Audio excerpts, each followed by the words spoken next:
नमस्कार दोस्तों, मैं विनय दुबे मुंबई से। इस समय हूं मैं इलाहाबाद में। वो इलाहाबाद जो तय करेगा डॉक्टर कफील खान के आगामी भविष्य को। वो इलाहाबाद जहां पे अगले 22 तारीख को सुनवाई होनी है डॉक्टर कफील खान की। आज का वीडियो बहुत सारे लोगों को बुरा लगेगा, मिर्ची के जैसा लगेगा। आज का वीडियो उन तमाम लोगों को ये सोचने में मजबूर कर देगा कि आखिर विनय दुबे बोल क्या रहा है। आज मैं आप लोगों को वो हकीकत का आईना दिखाऊंगा जो आप लोग कभी देखना नहीं चाहते। मैं आज वो सच्चाई आपको सुनाऊंगा जो आप कभी सुनना नहीं चाहते। डॉक्टर काफिल खान को आजाद कराओगे, डॉक्टर काफिल खान को रिहा कराओगे, कैसे कैसे कराओगे? सोशल मीडिया पे चिल्ला के, मोर्चे निकाल के, आंदोलन करके? मैं आपको बता रहा हूं, घंटा फर्क नहीं पड़ता, घंटा फर्क नहीं पड़ता सरकार को, ना कोर्ट को। यह हकीकत है। हम कितनी भी आवाज उठा दें, कितना भी सोशल मीडिया ट्रेंड चला लें, कितने भी आंदोलन, कितने भी मोर्चे निकाल लें, एक रत्ती भर का घंटा फर्क नहीं पड़ता इस कोर्ट को, इस सरकार को। पिछले 14 तारीख से आज 18 तारीख तक मैं मुंबई से उत्तर प्रदेश आके दर दर भटक रहा हूं। मैं उस उम्मीद से हर उस व्यक्ति से मिल रहा हूं कि शायद ये डॉक्टर काफिल खान को छुड़ा दे, लेकिन मैं इस तरह से आज निराश हूं। एक ऐसा बंदा मुझे नहीं मिला जो ये कह दे कि विनय डॉक्टर काफिल खान रिहा हो जाएगा। हर वो बंदा जिसके अंदर ये क्षमता थी कि उसके खड़े रहने मात्र से डॉक्टर काफिल खान रिहा हो जाएगा, वो अपने एसी ऑफिस में अपने घरों में बंद हैं। उनको चिंता है कि मैं छुड़ा तो दूं, मेरी फीस कौन देगा? फीस पता है कितनी है? मैं जिंदगी में बहुत केसेस देखे, लेकिन डॉक्टर काफिल खान का केस मेरी जिंदगी का अनुभव बदल दिया।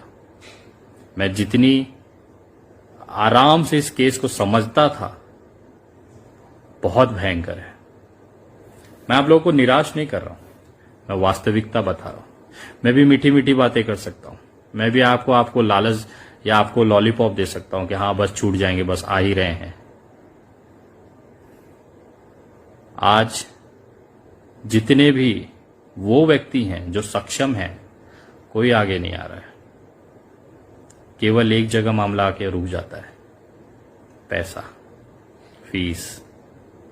हम नहीं सक्षम है। एक आम इंसान के लिए अदालत नहीं है। रासुका जैसे मामले में तो बिल्कुल नहीं है।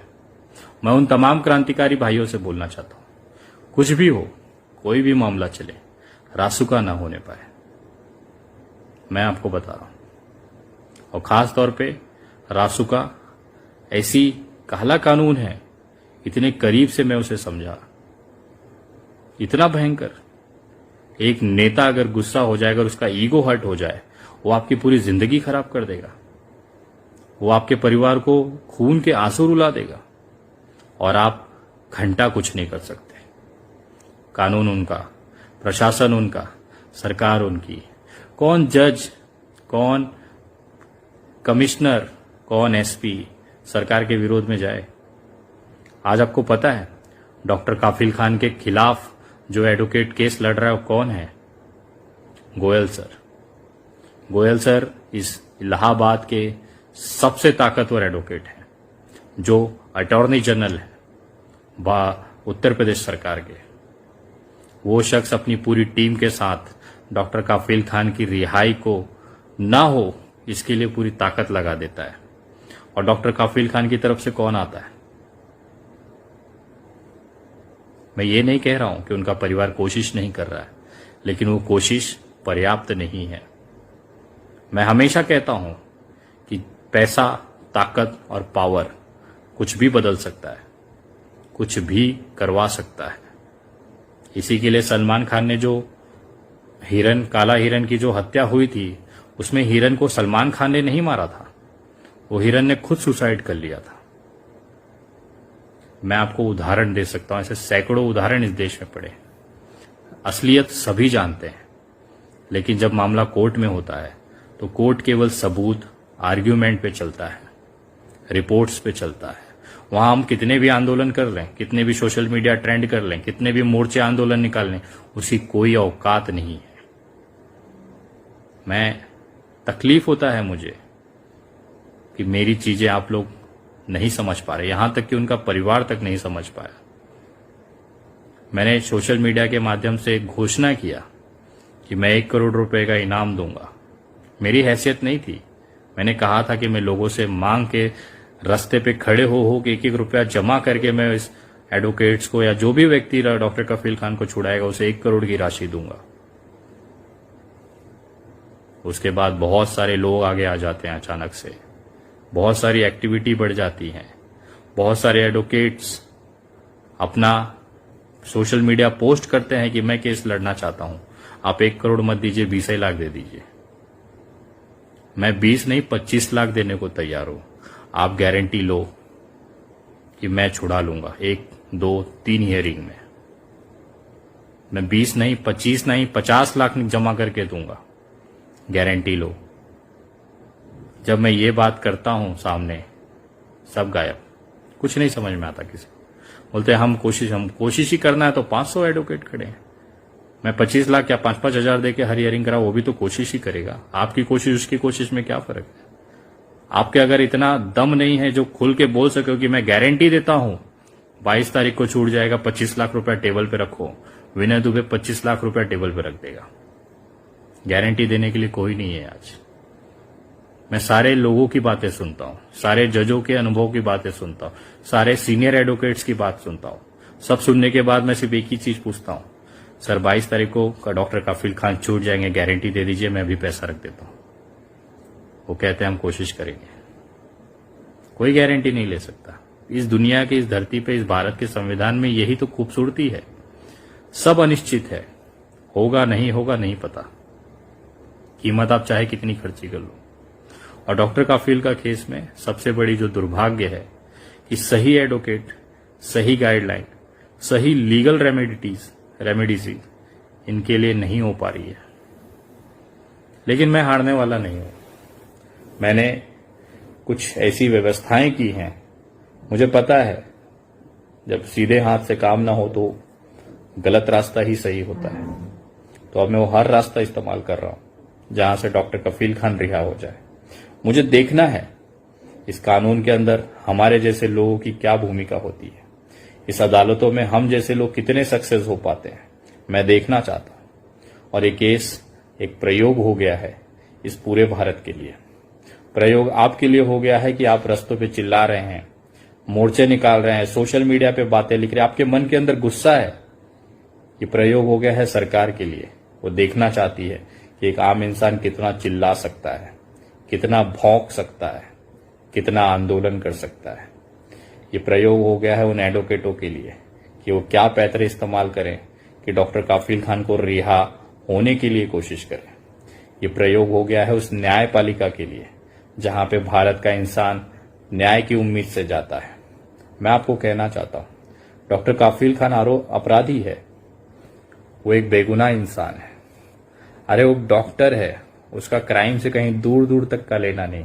उसके ऊपर रासुका जैसी धाराएं लगी हैं और देश में एक से एक गैंगस्टर बैठे हुए हैं जो विधायक और सांसद बन चुके हैं। यही तो हमारे देश की लोकतंत्र की खूबसूरती है। मैं आज जो चीज आपसे कहना चाहता हूं, पैसे का काम केवल पैसे से होता है। कुछ लोगों को इसमें धंधा दिखाई देता है।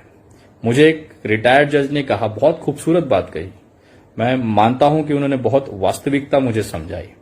उन्होंने कहा, विनय, डॉक्टर कफील खान 10 दिन के अंदर छूट जाता था अगर सही एडवोकेट सामने आ जाता था, सही एडवोकेट उनकी पैरवी करता था। एक दमदार एडवोकेट जज के सामने खड़ा होता तो जज को मजबूर होना पड़ता उसकी बात सुनने के लिए, समझने के लिए। दुर्भाग्य ये है कि जो सही सक्षम व्यक्ति था उन्होंने डॉक्टर कफील खान के साथ आने की कोशिश की और उनके ही लोगों ने, उनके ही समाज के लोगों ने उसको इतना आरोपित कर दिया, उसको इतना प्रताड़ित कर दिया, उसको सोशल मीडिया पे इतना दबा दिया गया कि वो बंदा घर बैठ गया। ऐसे बहुत सारे लोग शुरुआत में जब डॉक्टर कफील खान पे रासुका लगी थी, बहुत सारे सक्षम लोग सामने आए थे, लेकिन इनके ही सोशल मीडिया पे कुछ मुस्लिम समाज के लड़के, कुछ ट्रोलर्स उनको ट्रोल कर देते हैं, और बेचारा बोलता है भाड़ में जाए दुनिया, हमको क्या करना। मैं बदनाम नहीं हो सकता किसी के लिए। रहे जेल में हमें कोई फर्क नहीं पड़ता, मैं घर पे सुरक्षित हूं, मुझे नहीं पढ़ना ये सब में। वो बंदा घर पे बैठा हुआ है, मैं नाम नहीं ले सकता। मेरी उनसे बात हुई, बोले विनय तू भी एक दिन इतना बदनाम हो जाएगा इस केस में कि लोग तुझे, यही लोग जिसके लिए तू आवाज उठा रहा है, यही लोग तुझे गालियां देंगे। उनके लिए तू एक धंधा कर रहा है, चंदे का धंधा। वो ये नहीं जानते कि जो एडवोकेट, इतने हायर लेवल के एडवोकेट एक बार खड़े रहने के लिए 2.5 लाख 5 लाख 10 रुपए की एक हियरिंग की फीस लेते हैं। वो हियरिंग की फीस आखिर डॉक्टर काफिल का परिवार कब तक दे पाएगा? 8 से 9 हियरिंग हो चुकी है, अभी पता नहीं कितनी हियरिंग्स होगी। क्यों, कैसे मैनेज करेंगे उसका परिवार?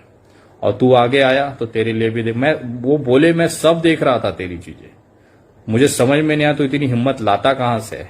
इतना नेगेटिव हवाएं बहने के बावजूद तू इतना हिम्मत जमा कैसे कर लेता है कि इतनी आंधियों में भी तू खड़ा है? और सबसे बड़ा दुर्भाग्य उनको ये लगा कि देखिए, जिसके परिवार के लिए तू मदद करने निकला था, आखिर में उनकी पत्नी वीडियो बना के कहती हैं कि क्राउड फंडिंग मत करिए, हमें दुआओं की जरूरत है।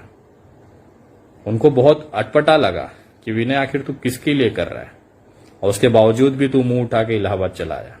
इतना बड़ा बेशरम है तू। अगर तेरी जगह कोई और होता तो बैठा होता घर पे कि भाड़ में जाए, अपने को क्या करना है, जिसका है वो देख लेगा। सारी चीजें होती हैं, लेकिन मेरे पता नहीं अंदर ये क्यों है, डॉक्टर काफिल खान से क्यों इतनी पर्सनल अटैचमेंट है मेरी कि मैं नहीं रोक पाता हूं अपने आप को। मैं आज आप तमाम लोगों से कहता हूं, इंसानियत अगर जिंदा होगी तो आप साथ दें। कुछ लोगों को ये धंधा लगता है, कुछ लोगों को ये पब्लिसिटी लगती है, लेकिन मैं एक लड़की का पिता हूं, मेरी 1.5 साल की बेटी है, डॉक्टर काफिल खान की भी 1.5 साल की बेटी है। मैं 14 दिन जेल रहा बांद्रा मामले में, डॉक्टर काफिल खान लगातार जेल में है। उस 14 दिनों में मैंने डॉक्टर काफिल खान की जिंदगी का एहसास किया। आज मुझे एहसास होता है, जिस तरह से मैं तड़पता था अपने परिवार से मिलने के लिए, अपने बच्चे को गले लगाने के लिए, कहीं ना कहीं वो एहसास आता है कि डॉक्टर काफिल खान के ऊपर क्या बीतती होगी, क्योंकि उनकी जगह कभी मैं था। मैं भी एक बेटी का पिता हूं, मुझे भी एहसास होता है।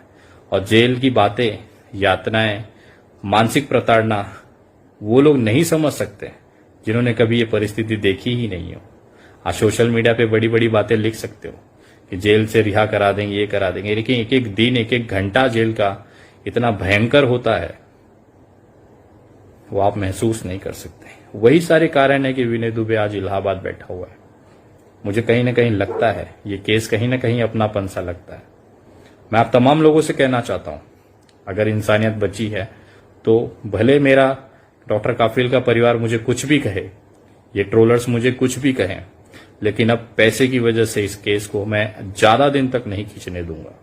मैं नहीं चाहता कि डॉक्टर काफिल खान और महीनों भर जेल में रहें। मैं ये भी जानता हूं कि अगले 22 तारीख को सुनवाई में कोई रिजल्ट नहीं आने वाला। मैं ये भी जानता हूं कि इस केस में केवल पैसा ही एक ऐसी चीज है जो डॉक्टर काफिल खान को आजाद कराने के लिए सबसे बड़ी महत्वपूर्ण भूमिका निभाएगी, क्योंकि यही पैसा देश के सबसे बेहतरीन एडवोकेट्स, सबसे बेहतरीन जजों को हायर करके इस केस में लगाएंगे। मैं आप लोगों से एक बार फिर निवेदन करता हूं कि आप मुझे चाहे जितना बदनाम कर लें, आप चाहे मुझे कितने भी चंदे का धंधा व्यापारी बता दें, मुझे कोई दिक्कत नहीं है, लेकिन अब डॉक्टर काफिल खान की जो सुनवाई है वो पैसों के दम पर बढ़िया एडवोकेट्स, सीनियर एडवोकेट्स को हायर करके उनको खड़ा करने की जरूरत है, और उसके लिए अब जरूरत है अत्यधिक पैसों की। मैं आप लोगों से निवेदन करना चाहता हूं, आज मैं इलाहाबाद से मुंबई जा रहा हूं। मेरे बहुत सारे औद्योगिक मित्र हैं, इंडस्ट्रीज में लगे हुए मित्र हैं, उनसे मैंने कहा कि इस केस के लिए फंड की जरूरत है। उन्होंने दिल खोल के कहा कि विनय आओ, हम सब मिलकर कंट्रीब्यूट करेंगे। आज मैं आप लोगों से निवेदन करता हूं, आपको अगर लगता है ये धंधा है तो आप बिल्कुल मत इसमें सहयोग करिए, लेकिन अगर आपको लगता है कहीं ना कहीं कि इंसानियत के लिए, एक बेगुनाह इंसान को छुड़ाने के लिए जरूरी है, तो कृपया आप मेरे पेटीएम, गूगल पे और फोन पे नंबर 9594394948, मैं नंबर वापस देता हूं 9594394948, इस नंबर पे आप जितना जल्दी हो सकता है 20-21 तारीख तक जितना अधिक मात्रा में आप लोग सहयोग कर सकते हैं करें। और कृपया वही लोग करें जिन्हें लगता है कि ये जो तरीके हैं सही हैं, और जिन्हें धंधा लगता है वो कृपया मुझे गालियां दे सकते हैं, मुझे कोई परवाह नहीं है। आप लोगों की गालियां सह सकता हूं, लेकिन उस बाप की पीड़ा और जेल में बैठे हुए इंसान की पीड़ा नहीं सह सकता हूं। तो आप लोगों को जो लगता है लगे। यहां तक कि डॉक्टर काफिल खान के परिवार को, उनकी पत्नी तक को मैं ये कहना चाहता हूं, आप कितना भी क्राउड फंडिंग का निवेदन न करें या जो भी है उसे रोके, मुझे कोई परवाह नहीं है। क्योंकि अब अगर पैसे के लिए डॉक्टर काफिल खान जेल रह गया तो हमसे इतना सक्षम होने के बाद भी देश अगर वो छूट नहीं पाया तो ये शर्म की बात है हम सबके लिए। अगर किसी एक व्यक्ति पे लोड क्यों लिया जाए, देश में इतने लोग हैं उनके पीछे खड़े, तो आज उन सभी के साथ की जरूरत है। और जिसको भी लगता है मदद करना चाहते हैं करें, नहीं करना चाहते उनका भी स्वागत है। आप सोशल मीडिया पे आवाज उठाते रहें। मैं कानूनी परिसर में, कोर्ट का परिसर में, उनके बैकग्राउंड में जाके जो भी हो सकता है मैं कोशिश करूंगा। और 22 तारीख को डॉक्टर काफिल खान की केस की सुनवाई में मैं और बनारस वाले मिश्रा जी, हम सब सोशल एक्टिविस्ट पूरे देश से इलाहाबाद में कोशिश करेंगे उनकी रिहाई हो जाए। उम्मीद कम है, लेकिन कोशिश करना मेरा काम है। जय हिंद, जय महाराष्ट्र।